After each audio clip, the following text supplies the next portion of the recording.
Ukraine युद्ध में जिसकी आशंका थी, जंग उसी विनाश की तरफ रुख कर चुकी है। अलास्का से लेकर व्हाइट हाउस तक मिस्टर पीस मेकर ट्रंप ने शांति की हर मुमकिन कोशिश की, लेकिन उनके हर प्लान पर पुतिन ने पानी फेर दिया। पोलैंड में ड्रोन धमाके से रूस और नेटो में टेंशन बढ़ गई है। उधर यूक्रेन की सिक्योरिटी गारंटी पर भी रूस और यूरोपीय देश आमने सामने आ गए हैं।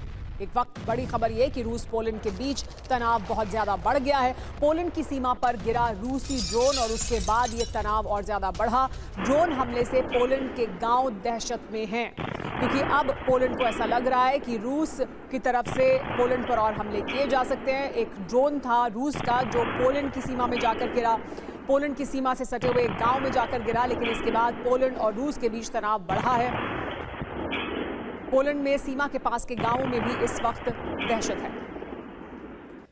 एक और बड़ी खबर लेकिन इस हमले से जुड़ी हुई है कि ड्रोन हमले के बाद पोलैंड आक्रामक रुख में दिखाई दे रहा है। पोलैंड ने रूस को चेतावनी दी है। ये कहा है कि रूस की युद्ध भड़काने की ये नीति है। पोलैंड का ये कहना है कि दरअसल ये जो हमला हुआ जिसमें कि एक ड्रोन आकर गिरा रूस की तरफ से पोलैंड की सीमा में, पोलैंड का कहना यह है कि दरअसल ये युद्ध भड़काने की नीति है। ये एक साजिश के तहत, सोची समझी युद्ध रणनीति के तहत रूस द्वारा किया गया है।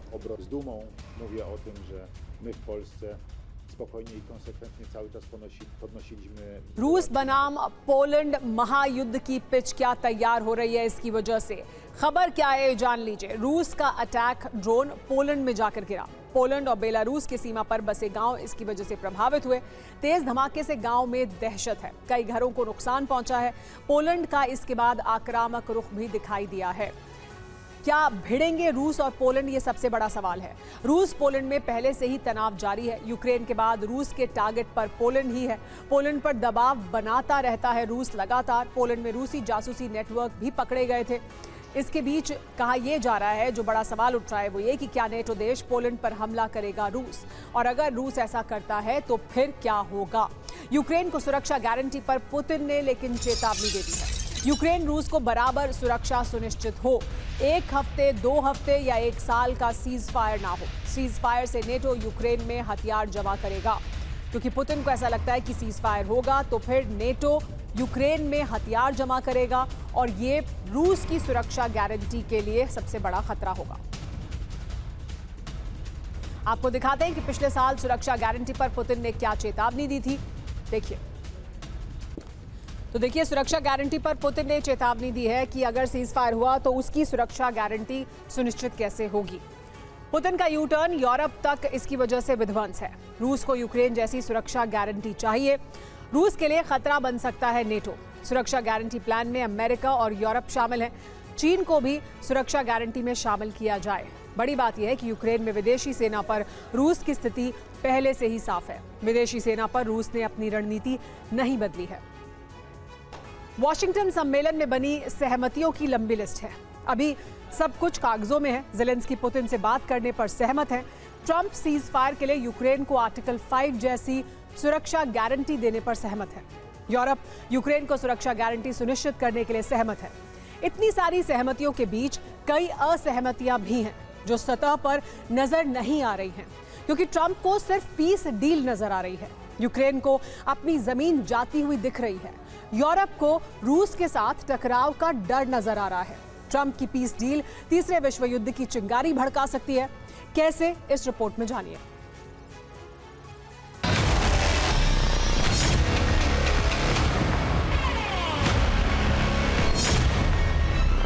I'm going to tell him what kind of a deal. I'm not going to make a deal. It's not up to me to make a deal.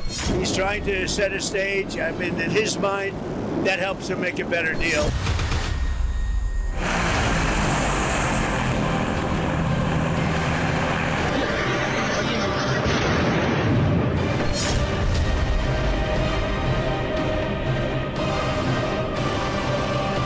It's going to be a big thing. We're going to Russia. That's going to be a big deal.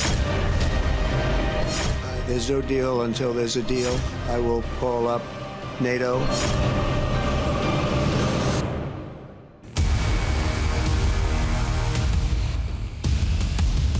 Trump real estate के कारोबारी हैं और कारोबारी सिर्फ deal करते हैं। ये खुद ट्रंप कह चुके हैं। डील का मतलब अपने हित, डील का मतलब मुनाफे का सौदा। महासम्मेलन में ट्रंप की डील हो चुकी है और इस डील से यूरोप पर एटमी खतरे के बादल मंडराने लगे हैं।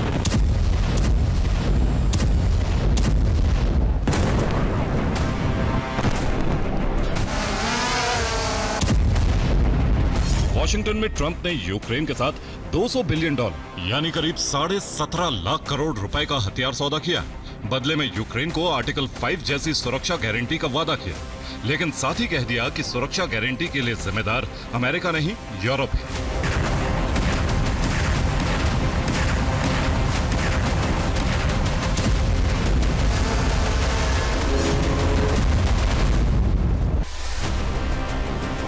सुरक्षा गारंटी का मसौदा अभी कागजों में आकार ले रहा है। यूरोप और अमेरिका में इस पर डिप्लोमेटिक और सामरिक मंथन हो रहा है। आज 32 नाटो देशों के रक्षा मंत्रियों की वीडियो कॉन्फ्रेंसिंग हुई।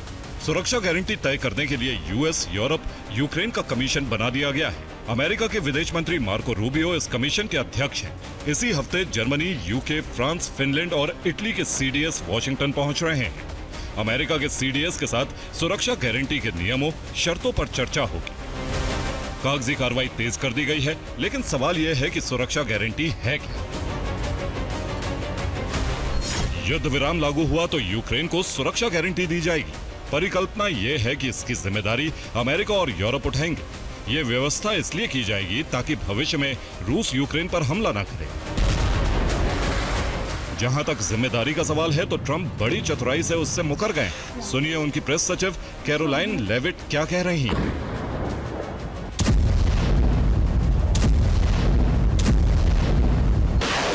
यानी पहले ट्रंप ने यूक्रेन को कहा यूक्रेन नाटो में नहीं शामिल होगा, और अब कहा है कि यूक्रेन में नाटो सेना भी नहीं जाएगी। तो अब बचा कौन? यूरोप के देश जो नाटो और यूरोपियन यूनियन दोनों के सदस्य हैं। अब सुरक्षा की जिम्मेदारी इनके ऊपर है, और इसका मॉडल क्या है ये समझिए।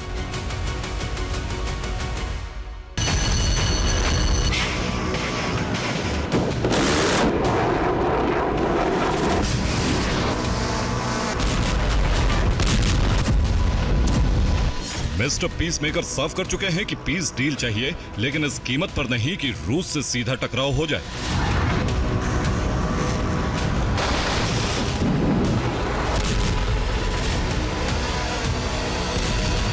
इसीलिए यूरोप को यूक्रेन की सुरक्षा गारंटी की जिम्मेदारी दे दी।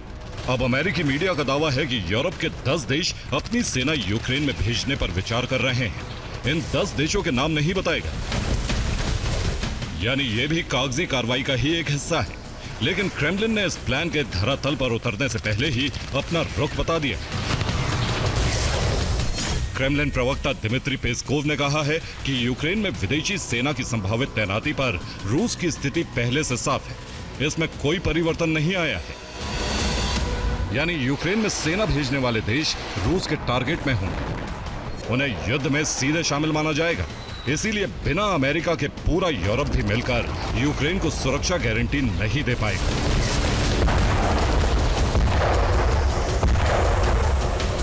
सुरक्षा गारंटी के मुद्दे पर ट्रंप का काम चलाऊ रवैया नए युद्ध का अंदेशा भड़का रहा है।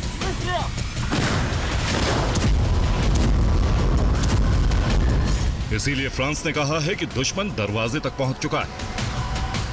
राष्ट्रपति इमैनुअल मैक्रो ने कहा है कि पुतिन हमारे द्वार पर बैठे नरभक्षी राक्षस हैं, जो जीवित रहने के लिए लगातार लोगों को खा रहे हैं। 2007-2008 से पुतिन ने अपने सभी वादे तोड़े हैं। वो हालात अस्थिर करने वाली ताकत है। यूरोप का मानना है कि पुतिन युद्ध नहीं रोकने वाले। कुछ समय के लिए वो रुके भी तो अगला टारगेट कोई नया देश होगा। पुतिन को रोकने के लिए अमेरिका जरूरी है।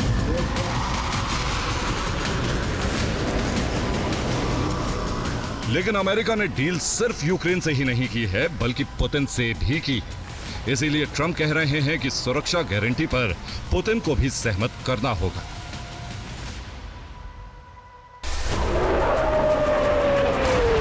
सुरक्षा गारंटी का मुद्दा ही युद्ध विराम का सबसे बड़ा पेच है। अगर अमेरिका इस प्लान से दूर रहता है तो यूरोप के पास इसका कोई समाधान नहीं है। बातें बहुत ज्यादा की जा रही हैं, लेकिन एक्शन लेने में यूरोप के देश हिचकिचा रहे हैं। रक्षा विशेषज्ञों का कहना है कि यूक्रेन में सैन्य तैनाती आसान नहीं है। किसी भी फोर्स को युद्ध क्षेत्र में जाने से पहले हमले रोकने और करने के अधिकार देने होते हैं। अगर ऐसा किया गया तो इससे शांति नहीं लौटेगी बल्कि जंग भड़केगी। Bureau report, TV9 Bharatvarsh.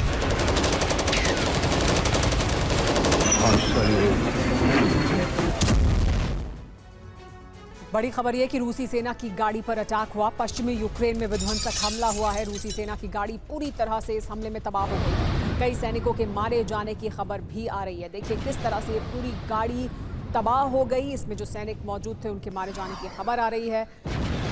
ये पश्चिमी यूक्रेन में विध्वंसक हमला किया गया। ये रूसी सेना की गाड़ी थी जिस पर यूक्रेन ने यह अटैक किया।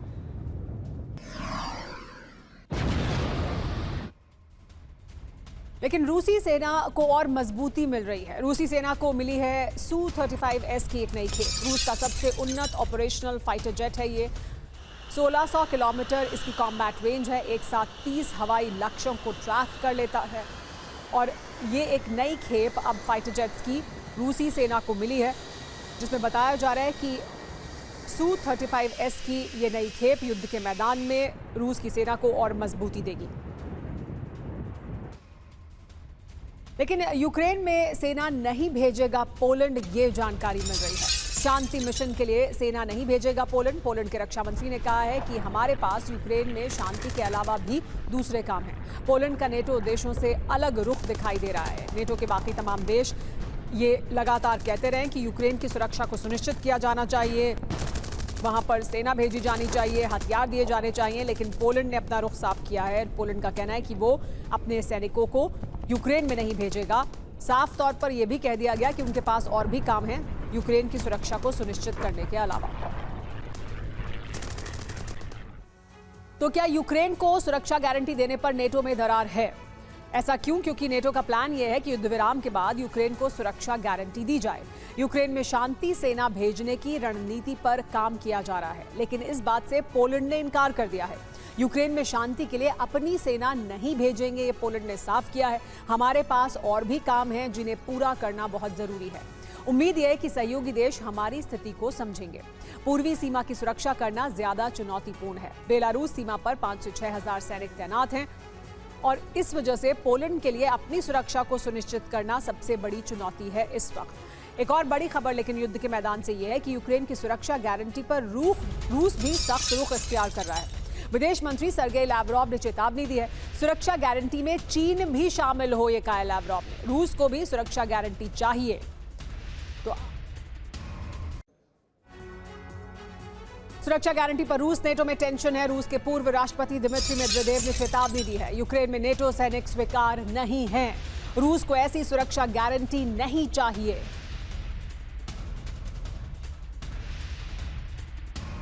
शांति वार्ता का क्या असर है? क्या वर्ल्ड वॉर 3 का डर है इस शांति वार्ता की वजह से? ऐसा क्यों कहा जा रहा है?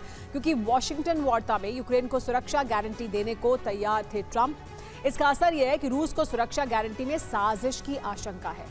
वजह इसकी यह है कि शांति सैनिकों के नाम पर कीव में नेटो की तैनाती हो जाएगी और यही पुतिन नहीं चाहते हैं। नेटो की तैनाती से यूक्रेन काफी मजबूत होगा। यूक्रेन की सुरक्षा गारंटी अमेरिका, फ्रांस और ब्रिटेन जैसे देश देंगे। रूस क्या चाहता है समझिए। सुरक्षा गारंटी में चीन को शामिल करने की मांग की जा रही है कि चीन भी इसमें शामिल हो ताकि एक पक्ष के तमाम लोग शामिल ना हो सुरक्षा गारंटी में। यूरोप में लेकिन समीकरण इस बीच तेजी से बदल रहे हैं। युद्ध विराम को लेकर 2 मीटिंग होने के बाद भी कोई रास्ता नहीं निकला है। अब पुतिन ने ट्रंप और जेलेंस्की दोनों को मॉस्को आने का न्योता भेजा है, जिस पर ट्रंप कुछ नहीं कह रहे हैं, जबकि जेलेंस्की ने इनकार कर दिया है। यानी युद्ध विराम की कोशिश पर फिलहाल ब्रेक लगता हुआ दिख रहा है। इस बीच रूस ने यूक्रेन पर हमले बढ़ा दिए हैं, जो सीधा संकेत है कि यूरोप में विनाश का नया दौर आरंभ हो चुका है।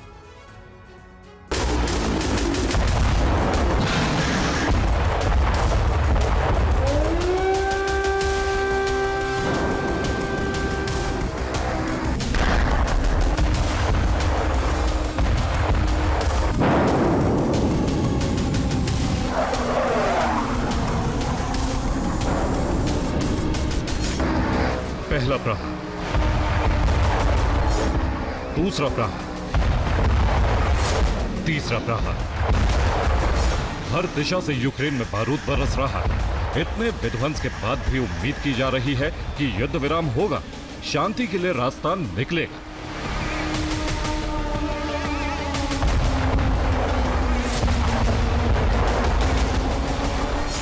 दो हाई प्रोफाइल वार्ता युद्ध विराम को लेकर हो चुकी, अलास्का और वॉशिंगटन। लेकिन मुलाकात में चर्चा हो, लेकिन कोई फैसला नहीं हो पाया।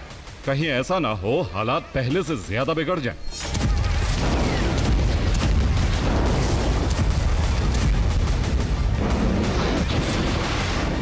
क्योंकि अगली मीटिंग कहां होगी इस बारे में कोई जानकारी नहीं।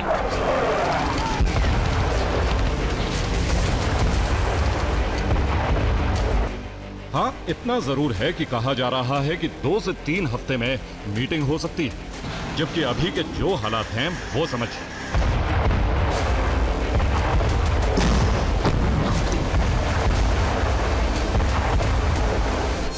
पुतिन ने ट्रंप को मॉस्को आने का न्योता भेजा, लेकिन ट्रंप ने कोई जवाब नहीं दिया। पुतिन ने ट्रंप के जरिए ज़ेलेंस्की को भी मॉस्को आने के लिए कहा, लेकिन ज़ेलेंस्की मॉस्को जाने के लिए तैयार नहीं।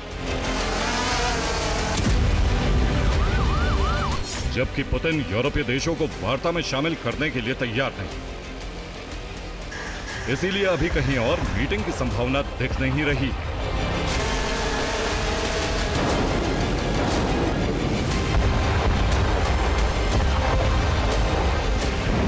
आईसीसी और यूरोपीय देशों ने पुतिन पर प्रतिबंध लगाए हुए हैं। इसीलिए पुतिन 40 से ज्यादा देशों में जा नहीं सकते। जबकि मीटिंग अमेरिका के बाद यूरोप में कहीं हो सकती है। दरअसल ये पुतिन का एक बड़ा प्लान है। वो दुनिया को यह बताना चाहते हैं कि पुतिन युद्ध विराम के लिए पूरी तरह तैयार है, जबकि ज़ेलेंस्की सिर्फ दिखावा कर रहे हैं। इसलिए ज़ेलेंस्की मॉस्को द्विपक्षीय वार्ता के लिए नहीं जाना चाहते।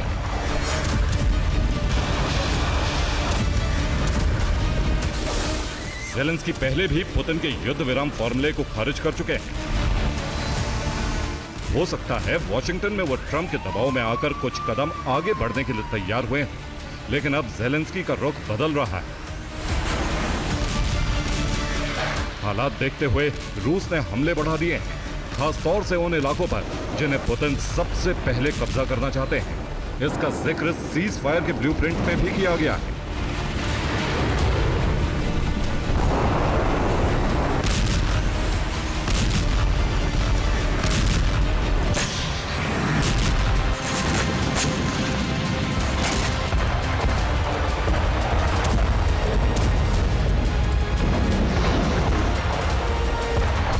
ज़ेलेंस्की ने सिर्फ ट्रंप से मुलाकात की, पुतिन की एक भी शर्त नहीं मानी।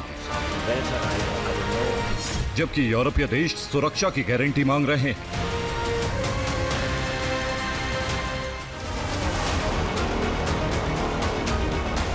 इस बीच जमीन की अदला बदली पर कोई बात नहीं की गई, जबकि वार्ता में सबसे बड़ा मुद्दा यही था। पुतिन कई शर्तें बढ़ाने वाले हैं, जबकि ज़ेलेंस्की पुरानी शर्तों को खारिज कर चुके हैं। इस बीच यूरोपीय देश पूरी तरह से यूक्रेन के समर्थन में। यूक्रेन को लगातार बारूद सप्लाई किया जा रहा है। अब यूक्रेन रूस में जंग लंबी खींचने के आसार बढ़ गए हैं।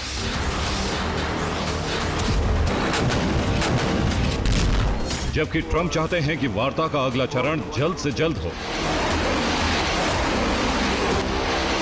अगर एक बार हालात बदल गए तो पुतिन को दोबारा बातचीत के लिए तैयार करना बेहद मुश्किल होगा।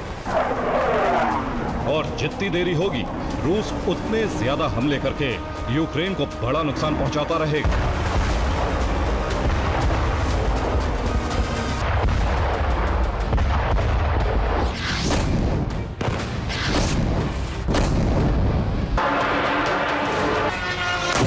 पुतिन अलास्का वार्ता में कह चुके हैं कि वो युद्ध रोकने का स्थायी समाधान चाहते हैं। इसके लिए वो पहले ज़ेलेंस्की से अकेले में जमीन की अदला बदली समेत दूसरे मुद्दों पर बात करना चाहते हैं। उसके बाद ट्रंप की एंट्री से युद्ध विराम पर फाइनल मोहर लगाई जाएगी। इस बीच ट्रंप ने भी बयान दिया है रूस एक शक्तिशाली देश है, यूरोप उसे पसंद करे या ना करे। रूस की सैन्य शक्ति काफी मजबूत है। आप रूस को चैलेंज नहीं कर सके, जबकि वो आपसे 10 गुना ताकतवर है। ट्रंप का सीधा इशारा यूक्रेन की तरफ है। अगर युद्ध लंबा खिंचा तो यूक्रेन को बड़ा नुकसान उठाना पड़ सकता है। इसी वजह से ट्रंप इस कोशिश में है जल्द से जल्द युद्ध विराम कराकर यूरोप को शांत कराया जा सके, जबकि ज़ेलेंस्की का मॉस्को जाने से इनकार युद्ध विराम की कोशिश के लिए झटका है। अब कई जगहों के नाम तीसरे दौर की वार्ता के लिए सामने आ रहे हैं। बुडापेस्ट, जिनेवा, इस्तांबुल, दुबई और रोम। अगर इन जगहों पर वार्ता नहीं हो पाई तो यूरोप में समीकरण बदल सकते हैं, जिसमें रूस फिर से यूक्रेन को तबाह करने के लिए हमले करेगा और फिर सिर्फ 6 इलाके नहीं बल्कि पूरे यूक्रेन को कब्रिस्तान बना देगा। Bureau report, TV9 Bharatvarsh. इस वक्त की बड़ी खबर खेरसौन से। खेरसौन में यूक्रेनी स्ट्राइक हुई है। रूसी बोट को तबाह किया है। ड्रोन से किया गया था ये हमला।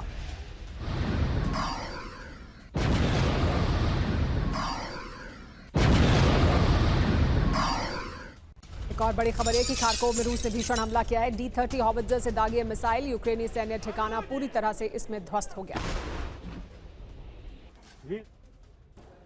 इस बीच एक बड़ी जानकारी ये मिल रही है कि मैक्रों फ्रांस में कर रहे हैं बहुत बड़ी तैयारी। मैक्रों का सीक्रेट ड्रोन मिशन शुरू हुआ है। रेनॉ को ड्रोन प्रोडक्शन की जिम्मेदारी सौंपी गई है। बड़ी तैयारी अब फ्रांस में भी की जा रही है, जिसमें ड्रोन प्रोडक्शन शामिल है। रेनॉ कंपनी को ये जिम्मेदारी सौंपी गई है, जिसमें ड्रोन प्रोडक्शन को अब फ्रांस की तरफ से बढ़ाया जा रहा है।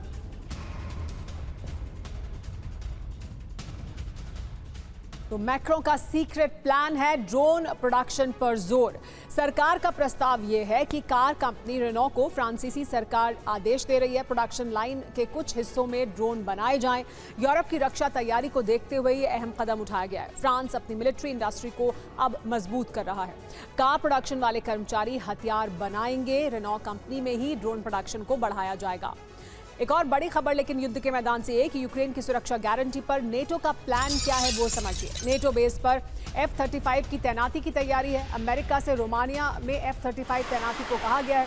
हवाई सहायता के लिए विमान की तैनाती की जाएगी। ट्रंप यूक्रेन में सेना भेजने का इनकार कर चुके हैं। तो ट्रंप यूक्रेन में सेना नहीं भेजेंगे, लेकिन रोमानिया में F-35 की तैनाती की जाएगी, जिसके जरिए सुरक्षा सुनिश्चित की जा सके। यूक्रेन की हवाई सुरक्षा देने की बात की जा रही है अमेरिका की तरफ से।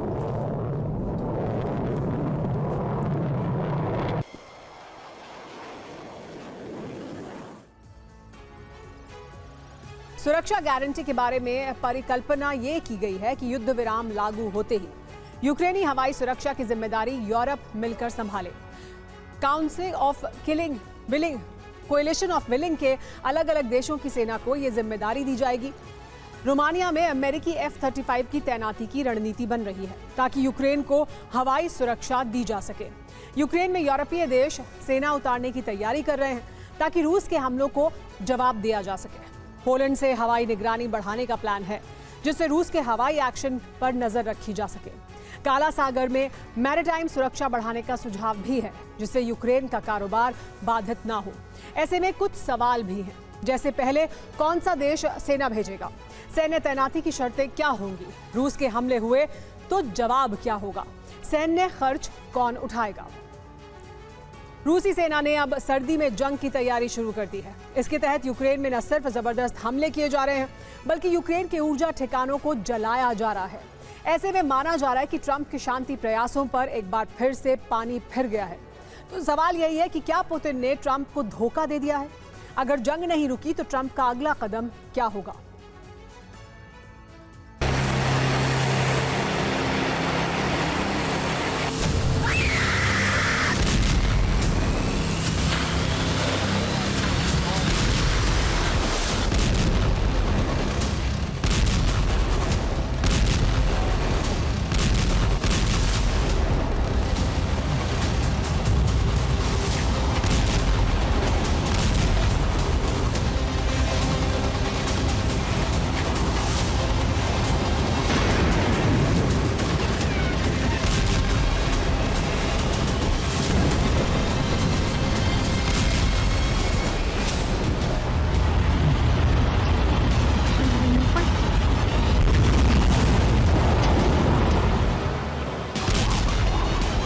24 घंटे के अंदर ही ट्रंप की उम्मीदों पर पानी फिर गया। ट्रंप वॉशिंगटन वार्ता के बाद शांति की उम्मीद कर रहे थे, लेकिन हुआ ठीक उसका उल्टा। वॉशिंगटन वार्ता का परिणाम ये हुआ है कि जंग की आग भीषण और भयावह हो गई। रूस और यूक्रेन दोनों ने एक दूसरे पर हमले तेज कर दिए। ये दोनों तस्वीरें इसी बात का प्रमाण है।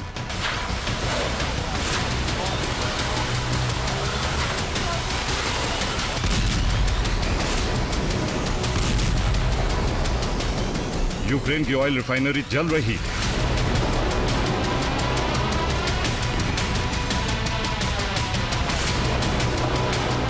यूक्रेन के तेल डिपो भस्म हो रहे हैं।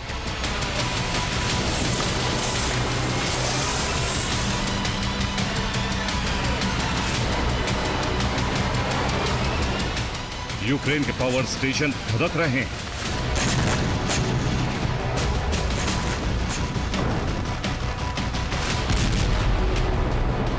यूक्रेन की पावर ग्रिड तबाह हो गई।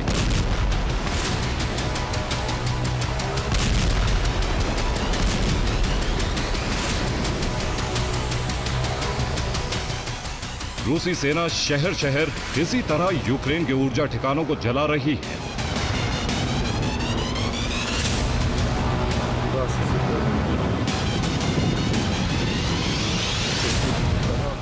रक्षा विशेषज्ञों के मुताबिक युद्ध विराम के बदले रूस ने अब सर्दी में जंग की तैयारी शुरू कर दी।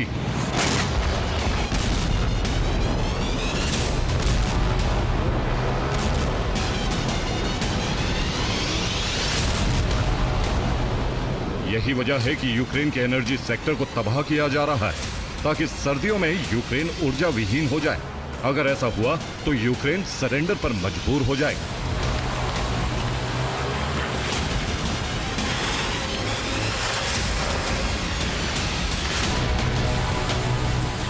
रूसी सेना ने जो बारूदी ऑपरेशन शुरू किया है, उससे ऐसा लग रहा है कि यह जंग खत्म होने के बजाय अभी लंबी चलेगी।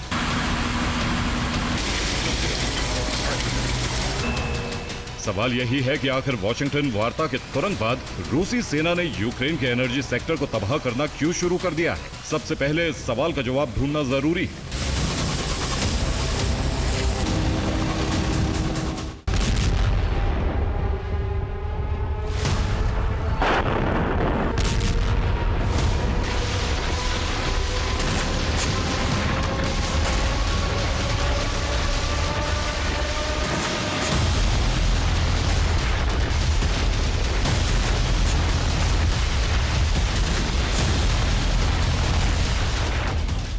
रूसी सेना यूक्रेन के एनर्जी सेक्टर पर भीषण हमले कर न सिर्फ ज़ेलेंस्की के ऑपरेशन ऊर्जा का बदला ले रही है, बल्कि सर्दी में कीव समेत पूरे यूक्रेन को जमाने की तैयारी है।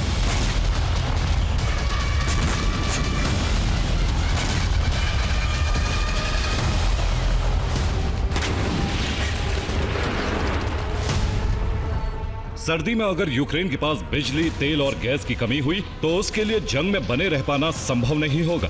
ये पुतिन और उनकी सेना भी जानती है। यही वजह है कि अब नए प्लान के तहत यूक्रेन की ऊर्जा ठिकानों को समाप्त किया जा रहा है।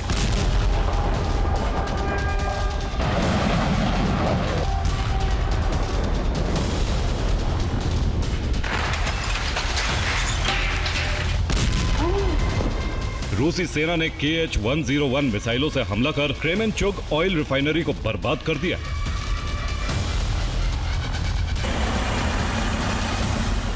ओडेसा में भी रूस ने जबरदस्त मिसाइल वर्षा की। टारगेट पर यूक्रेन की 2 ऑयल रिफाइनरी थी।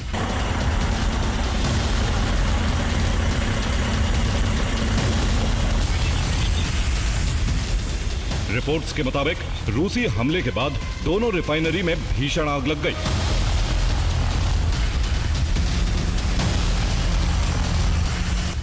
रूस के हमले से ओडेसा पोर्ट को भी नुकसान पहुंचा है। निप्रोपेट्रोवस्क में रूसी सेना ने यूक्रेन के पावर स्टेशन को जला दिया।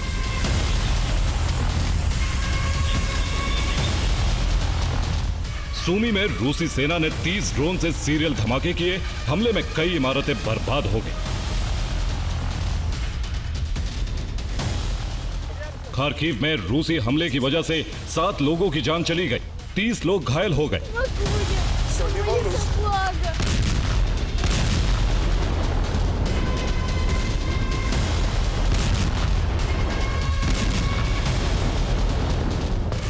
रूसी सेना के हमले इसलिए तेज हो गए हैं क्योंकि पुतिन चाहते हैं कि युद्ध विराम के पहले उन्हें यूक्रेन में निर्णायक बढ़त हासिल हो जाए।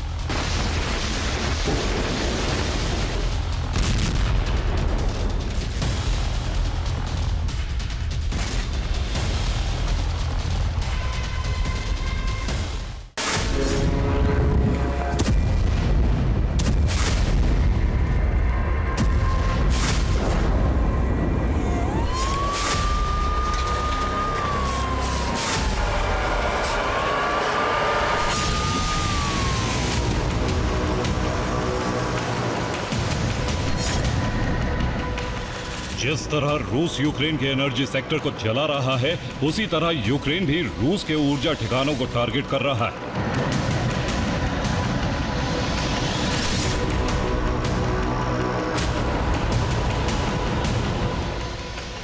यूक्रेन ने यूरोप जाने वाली ड्रूजबा पाइपलाइन को ध्वस्त कर दिया है, जिससे कई यूरोपीय देशों की तेल सप्लाई ठप हो गई।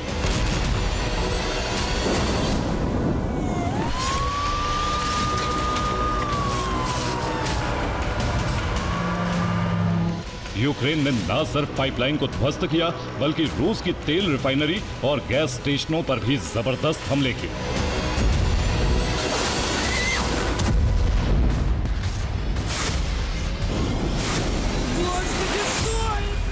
ज़ैपोरिज़िया में यूक्रेन ने रूस की ऑयल ट्रेन को जला दिया। डोनेस्क में यूक्रेनी फोर्स ने रूस के सैन्य बेस को तबाह कर दिया। कुपियांस्क में यूक्रेन ने उस इमारत को ध्वस्त कर दिया जिसमें रूसी सैनिक थे। मेलिटोपोल में यूक्रेन ने रूस की सैन्य टुकड़ी का खात्मा कर दिया। मुख्यमंत्री नीतीश कुमार आज मदरसा शिक्षकों के कार्यक्रम में पहुंचे। कार्यक्रम के दौरान मंत्री जमा खान सीएम नीतीश को मुस्लिम टोपी पहनाने लगे, लेकिन नीतीश ने टोपी अपने हाथों में ले ली और उसे जमा खान को ही पहना दिया। नीतीश कुमार बीजेपी के साथ गठबंधन में रहते हुए भी अपनी सेक्युलर छवि को बचाकर चलते रहे हैं। कभी ये कहते थे कि राजनीति में टीका भी लगाना होगा और टोपी भी पहननी होगी, लेकिन आज नीतीश कुमार ने टोपी खुद ना पहनकर जमा खान को पहना दिया। अब नीतीश के इस कदम की खूब चर्चा हो रही है।